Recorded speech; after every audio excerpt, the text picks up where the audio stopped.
যে কলা এক সময় কৃষকের মুখে হাসি ফোটাতো, সেই কলা এখন তাদের চোখের ঘুম কেড়ে নিয়েছে। মেহেরপুর জেলার বিভিন্ন এলাকায় অজানা এক রোগে মাঠের পর মাঠ কলা পরিপক্ক হবার আগেই ফেটে পেকে নষ্ট হয়ে যাচ্ছে। ফলে শত শত কাঁদি কলা এখন গরু ছাগলের খাবারে পরিণত হয়েছে। এতে চাষিদের মাথায় হাত, দিশেহারা হয়ে তারা এর প্রতিকার জানতে চাইছেন। চাষিদের পাশাপাশি ব্যবসায়ীরাও পড়েছেন বিপাকে। মাঠকে মাঠ সব যে বুঝে যাচ্ছে হেভি কলা পাকা। আরে কলা ফেল দিয়েছি, গরু ছাগলে খাইছি, ভেড়াই খাইছি। এসব কলা দেন প্রায় 100 কলা আমরা নিয়ে যাচ্ছি গরু খাওয়াতে।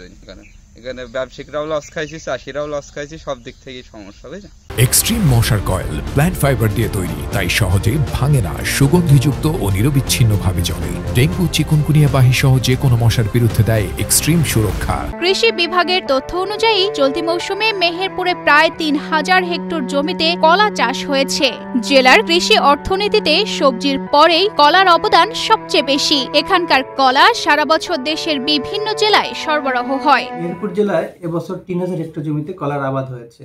তবে এবারের চিত্র একেবারেই ভিন্ন। কৃষকদের অভিযোগ, প্রতি বিঘা জমিতে প্রায় 60,000 টাকা খরচ হলেও এখন বিক্রয়যোগ্য কলার দাম 20,000 টাকাও উঠছে না। অজানা রোগে কলা গাছের কাঁদি পরিপক্ক হবার আগেই পেকে ফেটে যাচ্ছে। এতে একদিকে ফসল মাঠেই নষ্ট হচ্ছে, অন্যদিকে বাজারে ভালো দামে কলা বিক্রি করেও উৎপাদন খরচ তুলতে পারছে না কৃষকরা। মানে কলা মোটামুটি জালি কলা পেকে যাচ্ছে। এখন কলার বাজার খুব খারাপ। সেই ক্ষেত্রে আমাদের 1 বিঘা কলাতে মোটামুটি আপনার 55 থেকে 60,000 টাকা মতো খরচ আসে। এখন 1 বিঘা কলা বিক্রি করে 20 থেকে 30,000 টাকা মতো জমতেছে। আমাদের 25-30,000 টাকা লস হচ্ছে। এত ছড়া দে বছরে কলা তো 1 টাকা বেশি চালাম না। মনে করেন একটা খুঁটির দাম হচ্ছে 40 টাকা, একটা কান্দি পেয়েছে মনে করেন 70 টাকা খরচ, 100 টাকা পেঁয়াজ খরচ কান্দি পেয়েছে।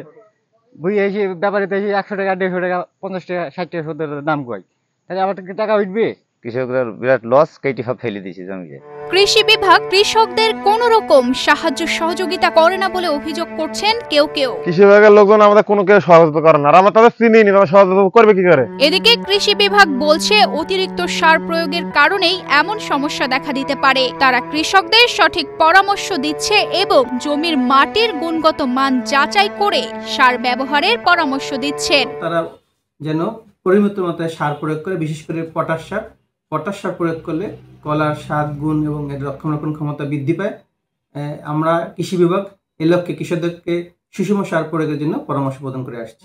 অজানা এই রোগের আক্রমণ থেকে মুক্তির উপায় না পেয়ে মেহেরপুরের কলা চাষ হয়তো আগামী মৌসুমে মারাত্মক সংকটে পড়বে। তাই এখনই প্রয়োজন কার্যকর পদক্ষেপ ও মাঠ পর্যায়ের পর্যাপ্ত সহায়তা। তানজিদা রহমান, ইনাইয়া, বাংলাদেশ প্রতিদিন।